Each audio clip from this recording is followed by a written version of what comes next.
दोस्तों 48 घंटे भी पूरे नहीं हुए थे कि एक और नोटिस थमा दिया गया और अब हालात ये हैं कि सिर्फ नोटिस तक बात नहीं रह गई है, अब पूरी तैयारी है शंकराचार्य को पूरी तरह माघ मेले से बाहर करने की। अब जरा ठहर कर सोचिए, जिन लोगों से, जिन अधिकारियों से ये उम्मीद की जा रही थी कि शायद वो आगे बढ़कर एक संत से माफी मांग लेंगे, क्योंकि माफी मांग लेने से न सत्ता कम होती है न कुर्सी हिलती है, वो लोग शायद यूपी सरकार की कार्य शैली को समझ ही नहीं पाए। पहले नोटिस आया, अब दूसरा नोटिस आया है और दूसरे नोटिस में सीधा सवाल दाग दिया गया है, क्यों ना आपको माघ मेले में प्रवेश से ही प्रतिबंधित कर दिया जाए। अब इसका अगला दृश्य क्या हो सकता है, तीसरी तस्वीर क्या होगी? क्या वो दिन आएगा जब एक शंकराचार्य को जबरन पकड़कर घसीटते हुए मेला क्षेत्र से बाहर किया जाएगा? ये सवाल इसलिए जरूरी है क्योंकि इस पूरे मामले पर खामोशी डरावनी है।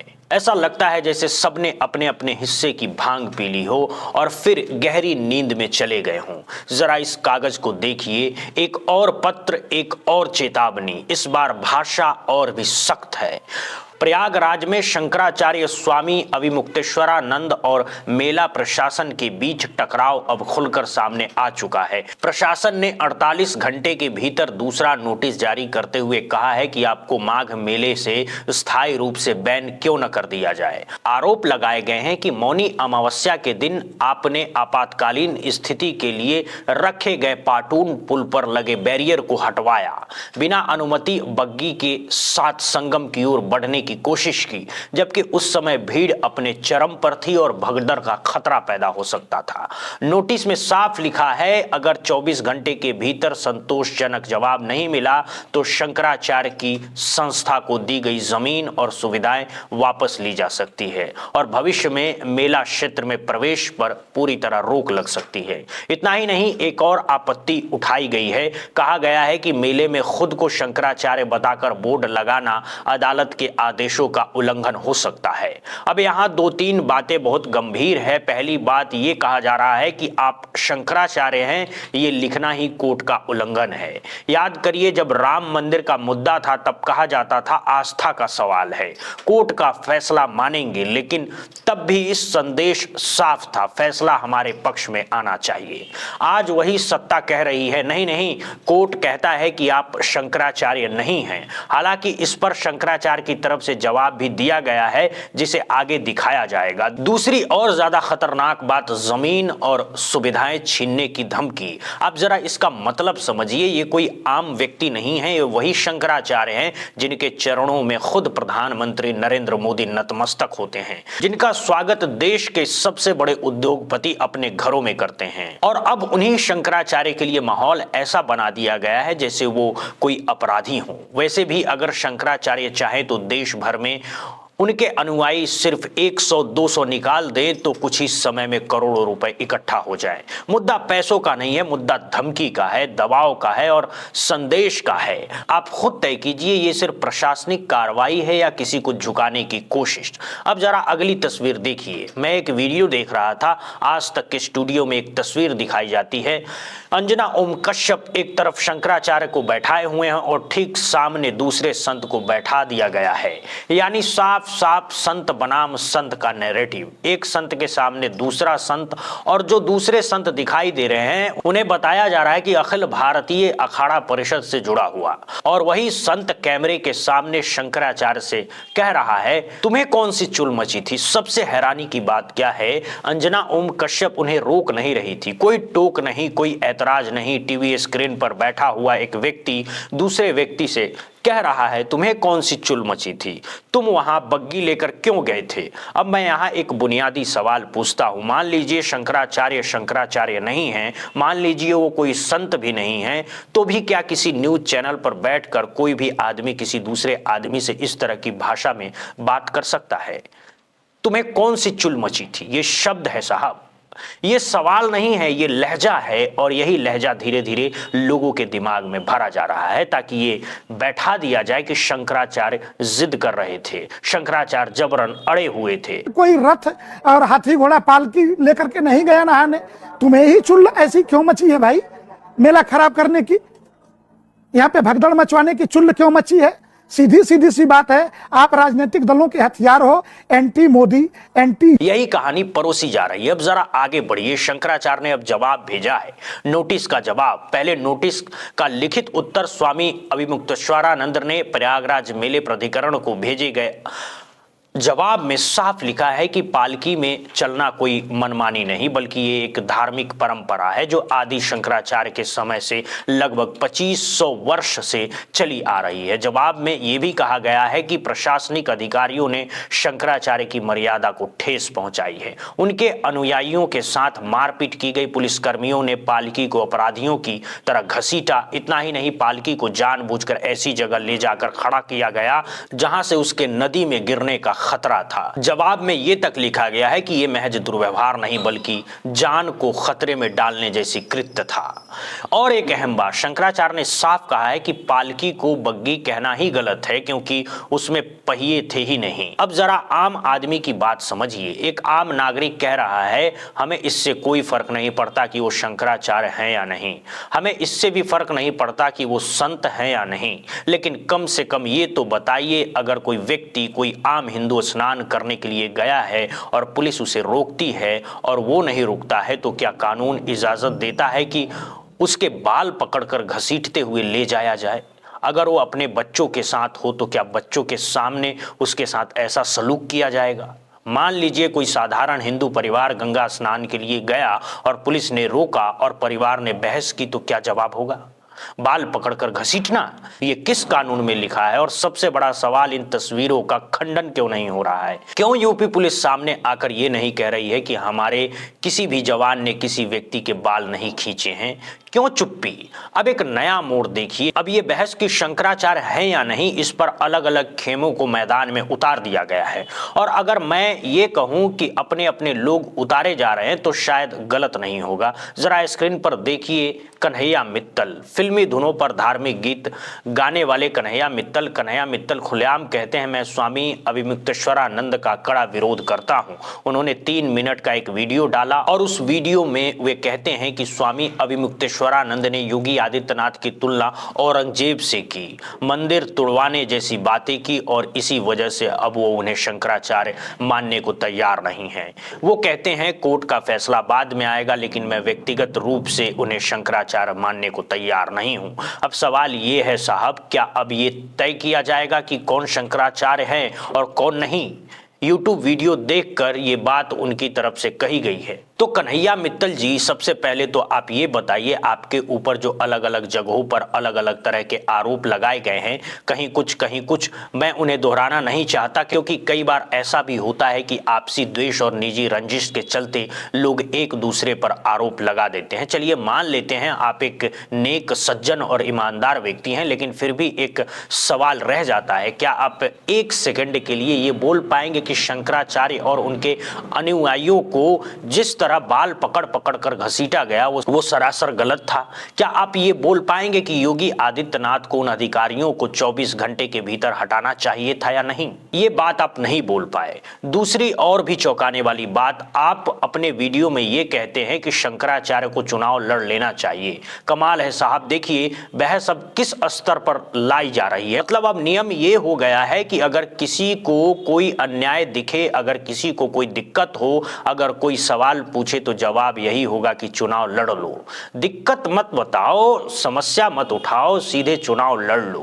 राजा बन जाओ, मुख्यमंत्री बन जाओ, प्रधानमंत्री बन जाओ, फिर जाकर सवाल पूछना। इसी को लोकतंत्र कहा जा रहा है साहब। वाह रे लोकतंत्र वाह। अब जरा एक और अहम बात देखिए, कुछ तस्वीरें दिखाई जा रही हैं और कहा जा रहा है शंकराचार्य है या नहीं है।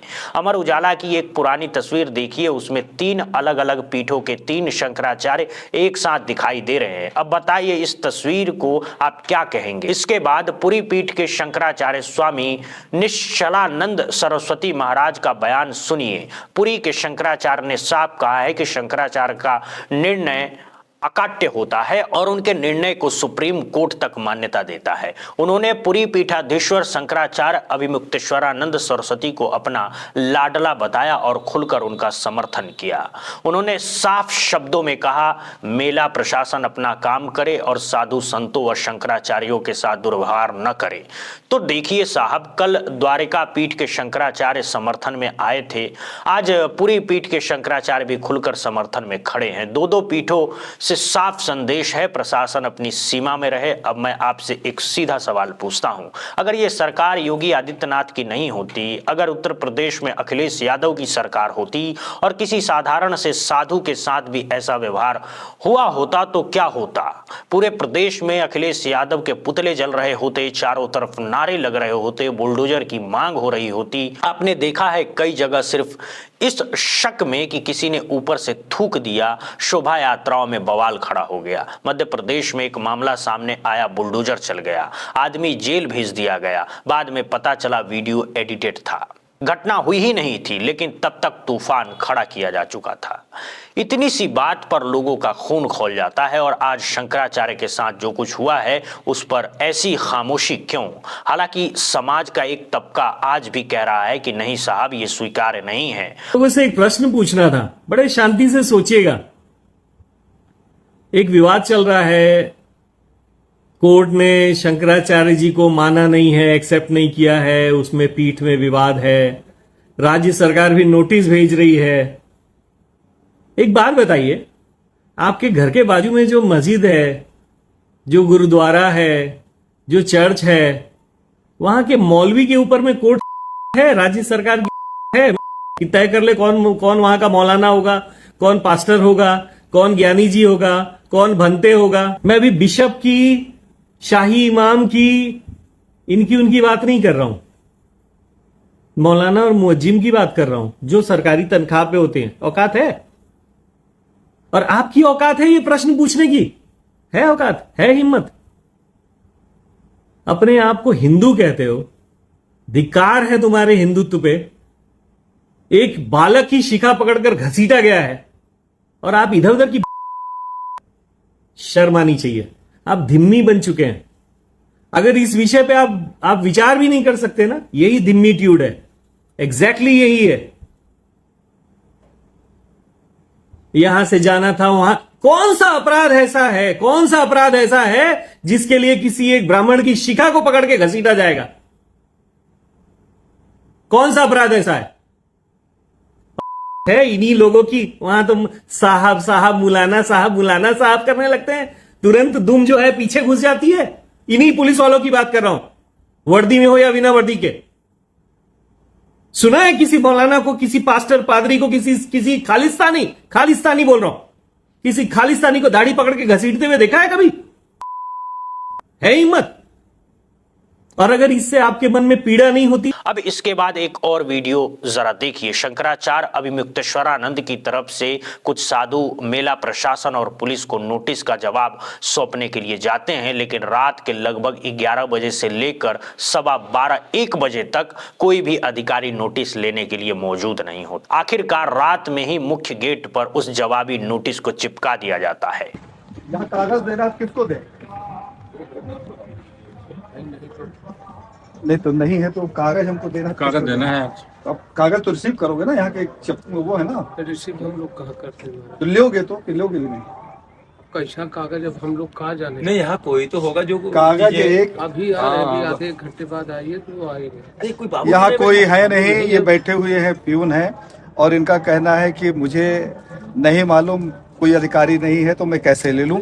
तो वो जो कागज हमें देना है, इनके गेट पे हम चस्पा किए जा रहे हैं, हमारी जिम्मेवारी पूरी हो जाएगी, फिर ये जाने इनका काम जाने, हम कब तक उनका इंतजार करेंगे? बिल्कुल, 10 मिनट रुक जाइए, वो आते हो। नोटिस दिया गया था कल शंकराचार्य जी को, जिसमें लिखा था कि रात में 12 बजे के पहले आपको जवाब देना है कि आप शंकराचार्य हैं कि नहीं। सही 12 नहीं बजा, लगभग 11 सवा 11 बजा हुआ है। कोई अधिकारी यहाँ नहीं है, तो उस जवाब को हम लोग लेकर आए हैं और उस जवाब को लेने के लिए कोई तैयार नहीं है, तो हम लोग यहाँ गेट में उसे चिपकाए दे रहे हैं। गेट नहीं, ऐसे चिपका रहे हैं कि अंधा व्यक्ति भी आएगा जब गेट खोलने के लिए तो इस कागज के ऊपर नजर पड़ेगी तभी वो अंदर जा पाएगा। एक प्रति हम यहाँ के प्यून को भी देने का प्रयास कर रहे हैं। प्यून का नाम हम पूछ लेंगे क्या है। प्यून ने पहले तो मना कर दिया, उसने कहा कि मैं नहीं ले सकता। जब हमने कहा कि हम नोटिस की तरह चिपका देंगे तो उसने कहा कि दे दीजिए। तो हम ये चिपका भी रहे हैं और एक प्रति उसको दे भी रहे हैं।